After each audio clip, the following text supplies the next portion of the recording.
Hello, I'm Elgato and welcome back to the video. So soon I want to attempt something which I'm going to be honest is quite excessive, but I wanted to see how long it takes to walk 1,000,000 blocks in Minecraft. I'm just going to be using the nether, so it's more like 125,000 blocks, but still, I wanted to walk an absurd amount of distance, and one of the things I've realized from my past experiences of, walking a few thousand blocks from place to place is you need a lot of food to do so, you need a lot of pickaxes to do so, and there's a lot of other things that you just don't really consider until you really start to think about it. So today I figured, given that the preparation for something which will take several hours by itself might be a several-hour job, I figured let's show off the preparation I'm doing for something like this so you can kind of get on board with what it takes. And the first step we're going to need to definitely get done is to have an absurd amount of food. Again, you can go through, like in an hour, a whole stack of beef, so having 8 stacks of beef might make sense, except we're going to be walking or running or doing something like that the entire time. So what I'm going to need is an absurd amount of beef. We're talking like an inventory full, because if we run out of food in the nether, we're kind of just done for, which is something I don't want. So my plan to fix this is to just grab a bunch of cows. As you can see, I've already bred a few of them,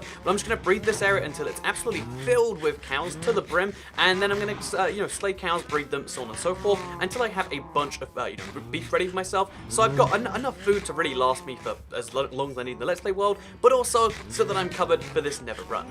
A nice benefit of this step is I'm also going to get a bunch of XP, it seems, as the cows slowly breed, so that's kind of nice. But yeah, this is the basic plan: to use a lot of wheat to make a lot of baby cows, to make a lot of big cows, to make a lot more cows, and so on and so forth, till they're packed in here so tightly that we can kill half of them, get a few stacks of meat, and it not even be a very big deal. Or at least, I mean, not a big deal to me. I guess a big deal to the cows that die. So it's been 5 minutes, which means that I can actually breed the animals again. A quick fun fact about animals, or like a useful one I guess, is the fact that every 5 minutes you can breed them, and it takes 20 minutes for your bred animals, your baby animals, to turn into full-on cows. You can make that go faster if you want with most animals, but we're not going to be doing that today because, again, I think it's a better use of wheat to just keep on breeding them to get the cows packed even tighter. Another useful fact is the fact that you can do this with pigs and you can do this with cows really easily, but if you do this with sheep, then they'll run out of grass on which to graze, so just keep that in mind if you want to do something like this.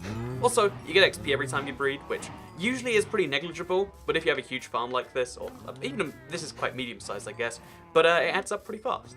So while we wait for the cows to grow up, I have another clever plan that should make this thing a little bit less painful, or more painless, I guess is a nice way to say that, because we're going to use some glass to make ourselves some glass bottles, then use the glass bottles to obviously make some speed potions. I think by using a bunch of the sugarcane, which I have enough of in this world, I think it's fair to say, I can use the sugarcane to make sugar in a potion, at least with all the other steps involved, will make for a really useful potion. Let's just actually throw them all into the water for right now.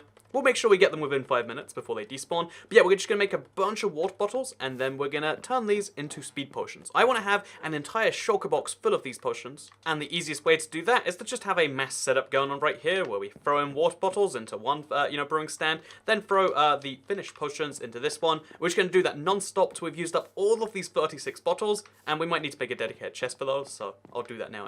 So now we're going to start taking some of the many speed potions we've made, and we're putting them in this brewing stand right here. So there's 2 effects we could go for. We could go for speed 2, which would be nice. That would, double the amount of speed we got from each one. But I think a smart move is instead to go for a longer period from each speed potion. Again, we need to have hours worth of speed, and I think the best way to do that, or the speediest way if you will, is probably going to be to use length on them, because then we get 8-minute potions, and 8 minutes, again, you times 8 minutes by about 30-40 potions, and suddenly you're starting to actually cover most of the time, rather than getting a much faster speed, but from a much less amount of. So now we've brewed ourselves a bunch of speed potions for 8 minutes, as you can see. A bunch of them are now 8 minutes, just over 30 in fact, times 30 by 8 minutes, and you've got yourself about 4 hours. And I'm going to predict this takes about 8 hours, probably a little bit less of speed potions. So I think that means we need another entire chest of these babies, or again, to save space on this, because a chest worth is more than inventory. We're going to use a shulker box, and we're going to store those in there instead. So this is going to be one of the potion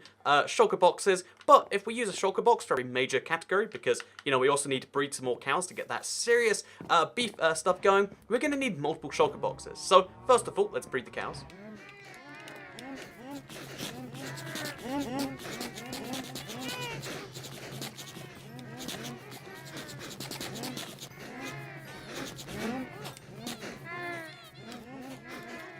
Then let's consider exactly how we're going to get more shulker boxes, because I have a fair few in my Minecraft world, but I'm probably going to need a bunch for this, especially if I want to store some of the things I get along the way, such as netherrack or anything rare that I do find. I'm going to need to get a bunch of shulker boxes, and the easiest way to do that is to go to the end and just kill a lot of shulkers. But unfortunately, right now I don't have a very active elytra. That can of course be changed later, but that means we're going to need to go to the end and try and get to as many end cities as we can without having an elytra. So in other words, placing blocks. So we're actually going to use our first shulker box right here, the one that was going to be used for potions, to store a bunch of blocks and which make a pathway from island to island. It's kind of dangerous, but I guess that's what we're doing today. Oh, and just something important I want to do before I go, because I've been kind of meaning to do this for some time, and I think I've just got the XP, is to repair my shovel. So that's going to be a nice one right there. You know, this is my lovely diamond shovel. And yeah, I'm going to have 0 XP going into the end, which should be useful, because killing the shulkers, if I can find any, will also give me some XP back at a better rate than if I was level 17. That might sound like it makes no sense, but it'll make sense later in the video. Let's go to the end now, though.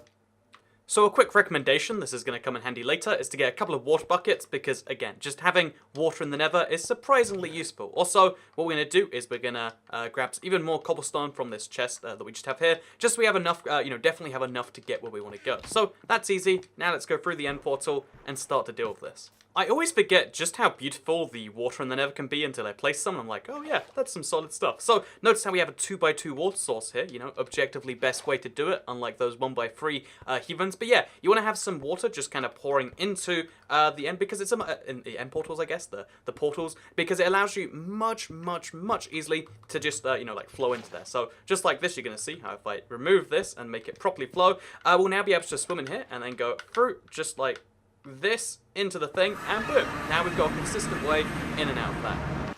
And now we officially have an easy way to go back and forth through these portals, unlike the usual just like mess that is trying to fly through them, or throw an ender pearl precisely in there and then accidentally miss it on the side, do a lot of damage yourself.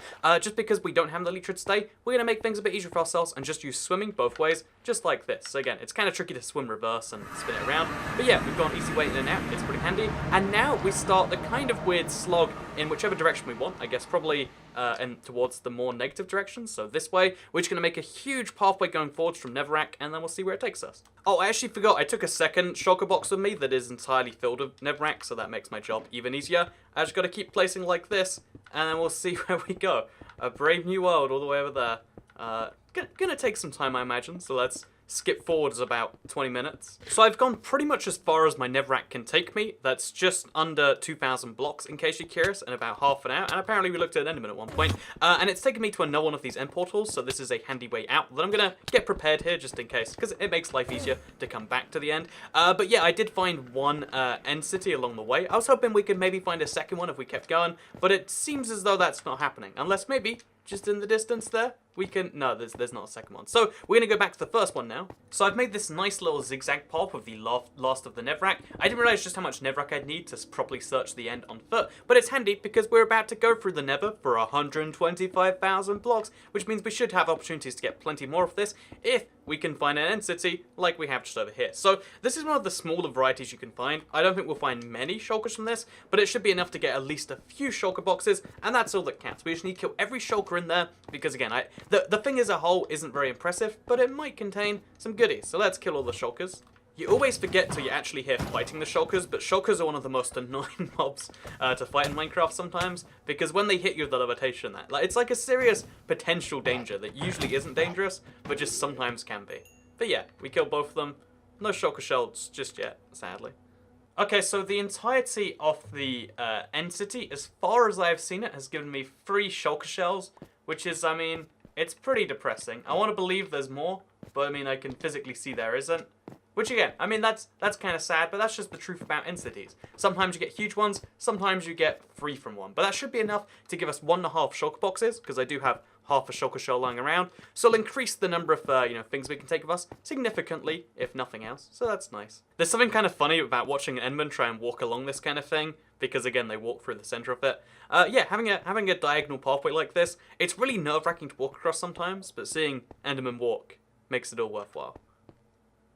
Also, pro tip, it's really easy just to knock enderman off the side if you want to... Look, they're still doing it, but if you want to knock an enderman off the side, it's very easy, as long as you don't look at them. That makes things hard. Okay, so I've gathered up the other shulker shells I had lying around in my world, which means I now have enough for, handily enough, 3 separate shulker boxes. So we make 3 separate chests, and then we can make 3 shulker boxes. Shulker boxes do not stack, obviously, because they store things inside them. If they stacked, it'd be absurd and OP, and also, when they had things inside, it wouldn't make sense. So we've got 3 separate shulker boxes, and now we're going to colour them after we get some more wheat, because my cow farm from earlier, that's still going. We need to get the absurd supplies going there. So now, while we're at the absurd, wheat farm, it's looking pretty good in my opinion. I feel like now's probably the best time to mention exactly when will this be happening. I think I've just kind of like skipped past that a little bit. So if you want to watch the actual stream, because I do want to stream it, just because I was considering doing it in video form. Like, oh yeah, why not just walk to the end and then cut the highlights, make it like a 20-minute video or whatever it ends up being. But then I realized, like, to curb the accusations of cheating, and also because of the fact that, like, how can you find highlights of a long walk? I feel like the best way to do it is to stream it instead. So if you want to watch the entire thing live, it's going to be, again, one of those absurd live streams. We'll talk about whatever's going on. It'll be like a bit of a variety live stream that will be happening probably this weekend. In case you're curious as to exactly when, I always recommend following me on Twitter, because live streams on YouTube, you can see them if you're just subscribed to the channel. That's entirely fine. I recommend that as like I'd probably be lazy and I'd just subscribe to the channel. But if you really want to see them, like I do for certain channels, I recommend following on Twitter. This is what I do in certain places. It's just like, oh yeah, so if you want to guarantee that you'll see something, Twitter usually posts the videos, and also I update when a live stream's happening. So, it'll be this Saturday at 2 PM UK time, or 6 hours away from this tweet. So yeah, just if you want to see the live stream, I'd recommend following there, because again, it's going to be one of these big things. I don't know if it's ever been done before. I know there is the guy who's been trying to warp like 12 million blocks since Minecraft beta, and they're still doing old versions. But in new Minecraft versions, particularly Minecraft Bedrock, where, again, most, there aren't a huge number of things that have been done, this might be the furthest distance gone in, like, one session in legit survival ever. So I'm kind of excited that, like, this might be a record we break with all of this preparation. That's why I've gone through the currently just over 40 minutes or so. Actually, it's been 2 hours, apparently, according to my recording. Jesus. But that's why we're going through this, because, yeah, again, I think this is important. And, yeah, the preparation is its whole own thing, apparently. But I guess this is a useful little tip that, like, sometimes you think preparing for something will be nice and easy. But truth be told, preparation takes its whole... if you want to do something properly, especially something big for, say, a live stream, doing something wrong, even though it's faster at first, can be longer in the long term. It's like when I first learned like HTML, I was like, I'm going to make whole websites in this, but then you realize that there are other programming languages that are much, much easier to make good-looking sites. There's a reason that, especially CSS, for instance, comes later. But it's the same thing with most tasks in the modern world, that, like, you can do things really easily with your first idea, and that might be easier, but the fastest way is to spend more time learning how to do something, and then to start doing it. It's kind of weird, it's counterintuitive, but it comes up so much in my life, so I figured I'd share the piece of knowledge with you, knowledge, if you will, as we go over to the other farm, because I'm not picking up wheat anymore, it seems. So, yeah, let's get back. Okay, so now we're going to colour our shulker boxes, just to, make them a little bit more vibrant. We're going to have a blue shulker box, a red shulker box, and a yellow shulker box, which is also the primary colours. I generally didn't realise that till just now, but we're going to leave a couple of them here, just because... we should probably stop collecting shulker boxes on us. Actually, this is a really nice collection of colours to bring with us on a little journey like this. So yeah, we're going to have 5 shulker boxes, at least. If we find any more on our little journeys, I'm sure we'll take those. And we're also going to keep breeding these cows. Again, we're not really doing much killing besides to keep myself sustained while I do so, because the main goal, the main thing I want from this, is to have lots and lots and lots of cows. Seriously, look how many we have right now. This is kind of absurd looking, like how densely packed they are. But the basic goal here is that I want to have lots of cows for one big slaughter later. And in the meantime, I need to get myself some experience. That might not seem important to you, like, why do you need XP? Because if I'm going to go a million blocks, let's, get 125,000 in the nether, I'm going to need to mine a lot of blocks of netherrack, because either that or I'm going to make like an up and down path. I want this to be a repeatable journey if I need to do it. If I ever need to walk 8 hours again, I want to be able to have some pathway there, something to show at the end of the journey. So I'm going to bring a pickaxe with me, except a pickaxe, even with unbreaking on, will mine about 6,000 blocks on average. Again, because unbreaking is a chance-based thing, it can go up and down, but on average, I'm going to mine about 6,000 blocks per pickaxe. But if I'm going 125,000 blocks, I might need to mine up to 250,000 blocks. So let's just assume it's going to be like, I don't know, like 100,000. I need at least 16 or 17 pickaxes for that. All of them with unbreaking on of some form, and preferably efficiency too. So I need to enchant 14 pickaxes, and this means I need a lot of XP, because I need to get level 30, enchant a pickaxe, get level 30, enchant a pickaxe, a bunch of times. So I feel like the best way of doing this, again, given I don't have an XP farm right now, I know there are more efficient ways if you do. It's just to go to the nether, mine a bunch of nether quartz, because I'll also keep this farm going, because it's a good source of XP as well as weird crowding. But I'm going to go to the nether, I'm going to mine a bunch of nether quartz, because that's one of the best ways that requires no setup, and then we're just going to keep enchanting pickaxe after pickaxe. So yeah, a really handy source of nether quartz, because it's just found all over the nether, especially mine, because it was reset like a few months before the transition to bedrock. Basically, there's nether quartz everywhere I need to mine, because quartz is a good, valuable thing to have anyway, but it's especially valuable because when you mine it, you get a bunch of XP. The most for any, well, not the most, but the most for any reliably gettable ore in the game that doesn't require smelting. So it's just a super, super easy task, but you can find it all over your nether, even in stuff like the ceilings. Like, you just have to walk around places and you'll just run into nether quartz everywhere, which again, super handy because it's not just a good source of XP, it's not just a easy thing to find, it's also a really handy block later on down the line. So we're gonna have to work out something to do with this. If you have any ideas for things I can build with quartz, let me know in the comments down below, because now as soon as you have a bunch of something, you're not quite sure like what to do with it. Like, you're not, I really, really wanted, a chocolate bar, and now I've eaten one, and I bought a whole like kilogram bar. Don't know what to do with the rest of this. Probably shouldn't have bought so much. Same with like buying like I guess a large, any large thing where you just like, I'm just going for this because I kind of have to. It's gonna be the same with like nether quartz, where it's like, oh, I gotta work something out to do with this. But before I had any, I was like, oh, it'd be so great to build a nether quartz. And what I'm saying here is, when you have something and when you want something, you feel very differently about the same thing. Pro tips of Toy Cat. I guess bad pro tips of Toy Cat. Sad pro tips of Toy Cat? Something like that. So this is roughly how much nether quartz we got from level 13 to level 30. It's actually not as much as you'd figure. Like, it's a few stacks, yeah, like 92 blocks according to this number right here. But that's actually not too many when you consider that was from 13 to 30. We only need to go from 27 to 30 over and over and over again, which is why we're going to make ourselves a bunch of pickaxes. So, not an iron door, my bad, but we're going to make a bunch of pickaxes. See, that's the problem with the bedrock crafting interface. Kind of tricky sometimes, but we're going to make a bunch of damn pickaxes, and just one by one, slowly enchant them, time after time after time after again. And yeah, that's something that's going to take a little bit of time, and you've probably already seen it on a live stream I'm about to do, because I feel like it'd be a fun live stream, just mining nether quartz non-stop. So yeah, we're going to throw that in there, we're going to throw in some... I always forget the enchanting process. Like, it used to be you didn't need lapis lazuli, and now in my head, almost every time, I'm like, yeah, let's just throw it in there. No, you need to do that. So we'll get silk touch if we do this, which is nice, but I'd rather have like an unbreaking to, actually, no, it has to be unbreaking free. So we're gonna go for it. If it's just silk touch, then, no, it's just silk touch. So just like that, the entire thing has been proven worthless almost, but that's like one of the things we have to just kind of accept. We only want unbreaking pickaxes. If we don't get unbreaking, it's a worthless thing, which makes this an even more kind of grueling process to get over 100,000 blocks worth of damage, but that's just how things have to be. So yeah, I hope you look forward to seeing, if you, actually, not, again, the live stream, you've probably already seen it, because this is going to take a couple of days to edit, etc. But yeah, this nether trip is going to be a big one. It's going to require a lot of stuff. And before we go, because again, now you understand the process of all these pickaxes, I'm going to have one of my shulker boxes dedicated to just the pickaxes and, various tools that I need, because, having a shovel is going to be important. Having all these things is going to be super important. So one more thing we're going to need to desperately do is deal with these cows finally. So we're going to do one more, maybe a couple more actually, as many breeding batches as we can do, and then the big killing is coming.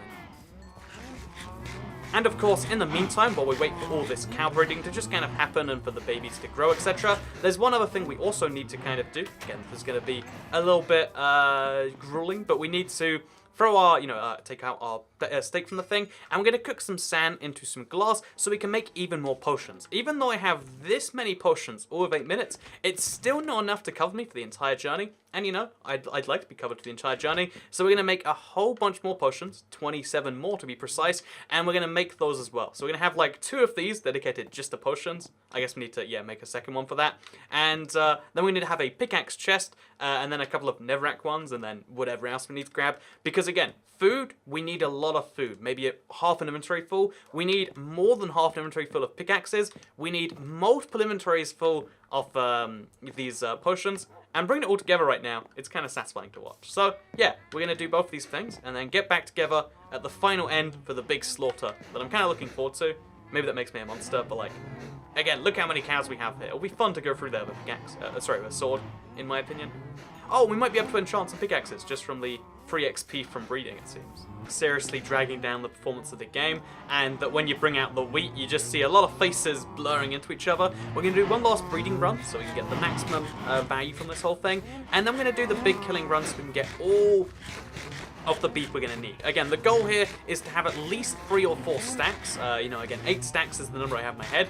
A little bit less than that is probably about fine, but the more we can get from this, the better. So now, we're going to wait for the breeding to happen, and then it's murder time. But like, looking at this, it's just so wild. It seems unreasonable. And in case you're curious, this is the oldest, like, mob farm I've ever set up. Again, this is something I set up very, very early on in this Let's Play world. I've never really updated it, even though there are much better ways to store animals. But having the little L bend in here, I kind of like it personally. It keeps them in weird different ways where you can see there's a much more crowded factor going on here than elsewhere. Although actually it seems as though breeding animals can barely even see each other. Okay, we've done our breeding run. We're almost level 30 ready. Now we do a killing run. So we're just going to run through here. We're just going to kill everything as fast as we can. We should make sure we only get stuff more in the air. Get the criticals, because then it's a one-hit kill. We get more XP that way, and it's generally a good thing. But either way, it's all good. Oh yeah, so pro tip. We have a mending sword with looting on right now, which means that I should be able to, that's again, assuming I don't kill baby cows, which is not the goal right here, I should be able to get myself a lot of beef per kill. Also a lot of leather, which I can use for item frames. But yeah, this is like the number we're killing, but still the number that remains. I figured like, oh yeah, once you get a stack, there's going to be a significantly noticeable downgrade, but I think we might not ever notice just how many we're killing right now, which is interesting. Again, it feels a bit mean to have a massacre be a good thing in this case. You can see there's some baby cows hiding in the little corners there. Again, I'm sorry, this is just the meat process. If you don't like the meat industry, then, you know, like maybe you should do something about that. But this is just what has to be done for me to get this juicy, juicy beef. Also, yeah, we're doing pretty well for ourselves. Again, the 8-stack dream might entirely be possible. Okay, so I've filled up my inventory with raw beef and some leather, as you can see right here. We've got the roughly 8 stacks we need, and even despite all of that, we still have way too many cows to store in this little area, probably more than we began with, which is a nice little thing to know about in my opinion. But yeah, let's now cook all of this beef and then put it together, just so you can see what we're going to work with, because now we've got all of this beef. This is going to go in the red chest right here. This is going to be the food shulker box. This is where the food goes. Take a stack out every, you know, X number of blocks, and then eventually we'll fill it with netherrack, because again, we need to have places to store that. This right here is my shulker box, where I'm storing all of my potions, including a few speed 2 potions. If I get demotivated in the run, I'm going to take a speed 2 potion, just go super fast, kind of sprint forwards, make things happen. Then we've got this one right here, filled with just regular speed potions. As you can see, this single box by itself gives us close to 4 hours worth of speed potions, which is kind of nice. This gives us another 3 hours plus some speed 2. Super good stuff. Oh, actually, we've got some more speed 2 just over here. We got to grab. So we've got a full shulker box full of speed 2 after we grab all of those. Then we've got ourselves 8 stacks of beef going in here, like I've just mentioned. We're going to have a pickaxe chest, which will be this black one right here. And then in this one, we'll have some blocks we can place every now and then, some stone bricks, so we can have a clear pathway that shows I've been here. You'll see for 125,000 blocks that I've been in that direction. And then on top of that, we can store some miscellaneous stuff. So if I want to have a water bucket in there, I can put it in there, for instance. The IF enders, these are going to be crucial for getting me out of the end. Again, you'll see why at the end of that 8 hours or so stream or whatever. But yeah, we're going to have a lot of crucial stuff going in here. It's like the miscellaneous chest. And then also, we might have some more shulker boxes just around for everything else. But yeah, this is how I'm going to groom my inventory, have it be in a really short space of time. It's going to be pretty wild, you know, the process of getting the XP done, etc. But I'm really looking forward to it. I'm looking forward to walking 1 million blocks in Minecraft. And you can see the live stream probably this weekend, but check Twitter to be sure. I'm super excited, and I hope I'll see you all in that video. So thank you very much for watching the preparation video. Again, just the preparations alone. This has been just under 3 hours just to prep for a big stream like this. You know, admittedly, I should probably have all this stuff locked down at the point in the game I am, but you know, there's a lot of things you need in Minecraft, and hopefully you've appreciated just how badly you do need them. And yeah, I'm going to be smelting stuff here for quite some time. I'm going to need to get a bunch of coal even. And I'm looking forward to it, and I'm looking forward to seeing you in the Walking 1 Million Blocks live stream. This might be the furthest anyone's ever walked in Bedrock at one time, and I'm looking for, in fact, I'm almost certain it is. So I'm looking forward to seeing you in survival. So I'm looking forward to seeing you in said live stream. Thank you very much for watching, and I'll see you all next time. Goodbye.